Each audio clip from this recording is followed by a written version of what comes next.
Grand Rising, beautiful souls. This is Renee once again, and back with you for a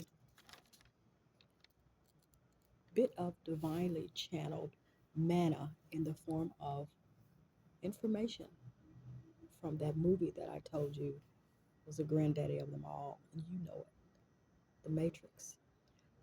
Of course, we can't hit it every point, but we'll try to hit some of the high ones, and hopefully, it will open up your eyes a little bit more. So, in that opening scene, the fact that her name is Trinity is right there in your face. It should bring a certain feeling to you when you hear that. At the hotel, which I happened to see the name of, and they were going out the door, Heart of the City, right? Did you feel that one too? The lieutenant and Agent Smith were having a conversation, and Agent Smith said, the orders were for your protection. You were given specific orders. And then the lieutenant said, I think we can handle one little girl. I sent 2 units. They're bringing her down now. And Smith said, no, Lieutenant, your men are already dead, meaning walking in flesh, because they didn't get it. Then they had the scene where they jumped across the buildings, and one of the officers says, that's impossible. Now, why? Because his eyes were still closed. He was blinded. The train scene where Neo doesn't run and Trinity says, what's happening?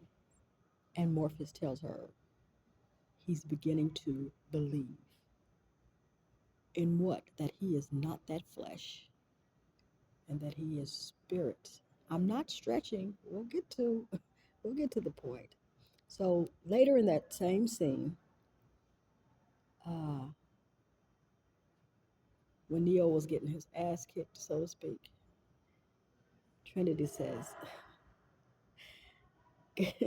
Trinity says, God damn it. Yeah, my my thoughts exactly. And when they stopped twirling and they both had guns, but they were empty by then, Smith looked at Neo and said, you're empty. And Neo didn't flinch. And he said to Smith, so are you.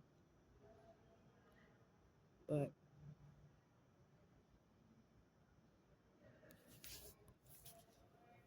when he looked at his gun, Neo did not look at his. I think that was deeply personal to Neo. You're empty. It wasn't about the gun. It was about what's on the inside. The whole movie, you've got to read behind those things. I think I mentioned to you earlier, words were created to hide feelings. Learn to read emotions and the energy behind what someone says. During the fight scene or practice between Neo and Morpheus, Morpheus says, what are you waiting for? You're faster than that. Once again, the separation of flesh and spirit. Don't think you are, he says. No, you are.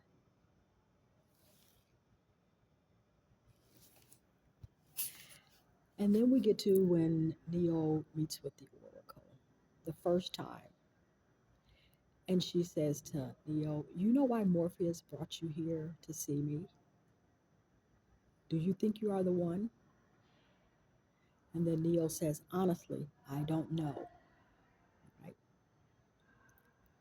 The Oracle says, there's a sign over there. She points to over the door. And she asked him, do you know what that means? It's Latin. It means know thyself. Then she grabs his face and she looks at him, looks him over. And she's like, you already know what I'm going to tell you. He says, I'm not the one. And she says, sorry, kid, you got the gift, treasure, but it looks like you're waiting for something. He says, what? She quickly says, your next life, maybe. Who knows? Then she says a little later, Morpheus believes in you, Neo. The spirit. He believes it so blindly that he's going to sacrifice his life to save yours. The spirit. You're going to have to make a choice. In the one hand, you'll have Morpheus's life, and in the other hand, you'll have your own.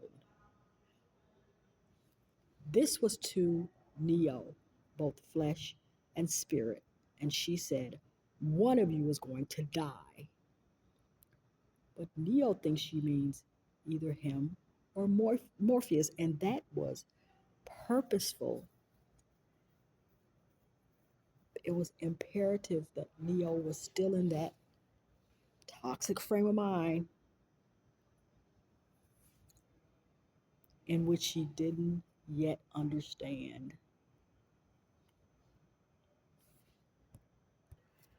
Finally, she ends with, sorry, kiddo, you have a good soul.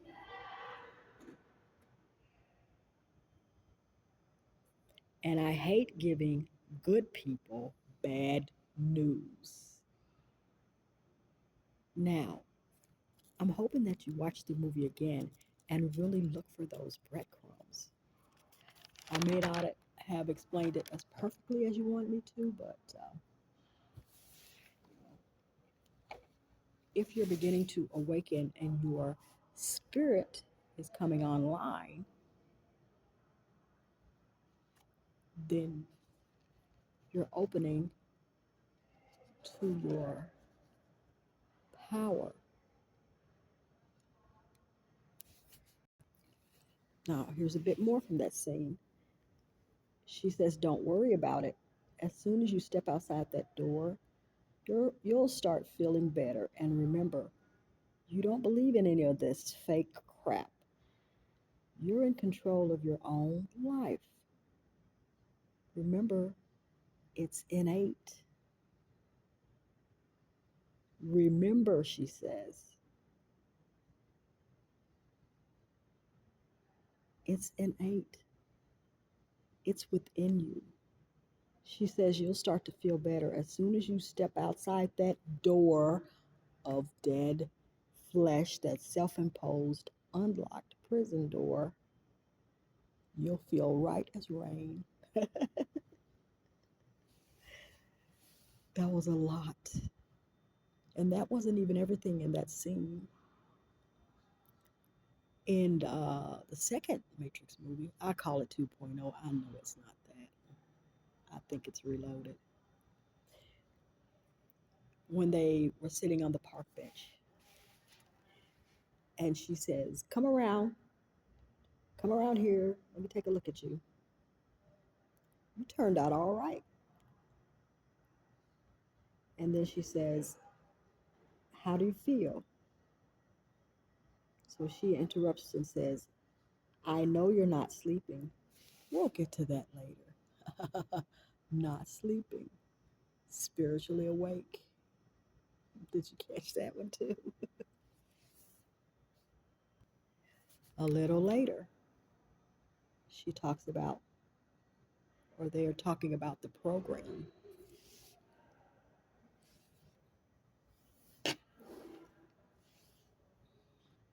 and everything being a program. And the oracle says, the ones doing their job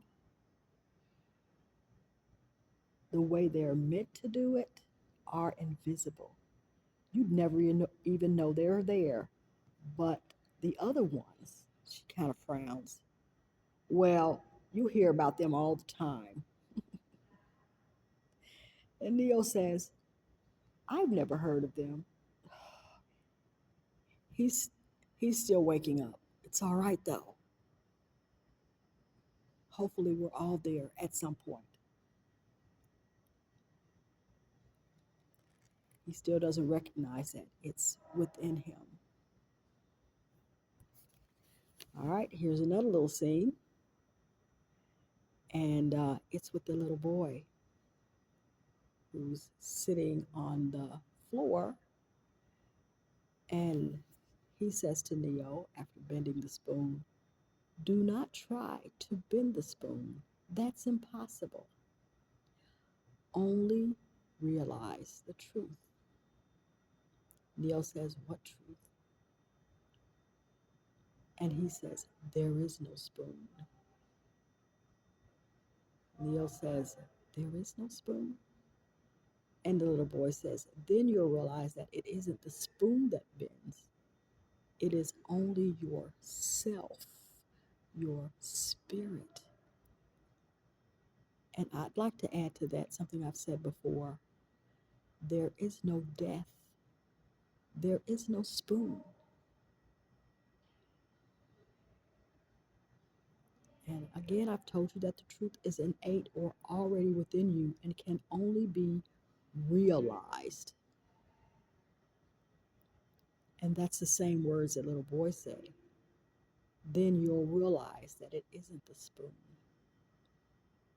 The truth is spirit, and the spirit is truth. Somewhere in the movie, not quite sure, Morpheus says, "Welcome to the desert or wilderness of the real." And that's when that ominous thunderclap happens. In that same scene, remember the red pill and the blue pill? I don't even think I have to get deeply into this, but I'm going to let you know that the red pill and consuming it represents the blood of Jesus. And the blue pill, everything else. You choose. You choose.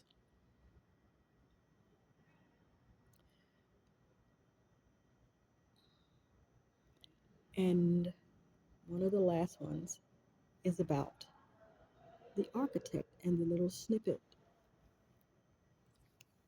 with Neo and the architect having a conversation. And the architect says, "You have many questions, and although the process has altered your consciousness, you remain irrevocably human." He didn't fully or quite understand exactly what was taking place or who he was. But there's been a change, and the same should happen for you. Then the architect continues and he says, "Some of my answers you'll understand, and some of them you will not." And a little later in that conversation, he says, "Your life is the sum of the remainder of an unbalanced equation. I told you I'm not here to choose sides or to point out right from wrong, but to help usher in balance." And that's all Neo was trying to do in the movie, but he yet to realize that. I think by the end of the series, he did.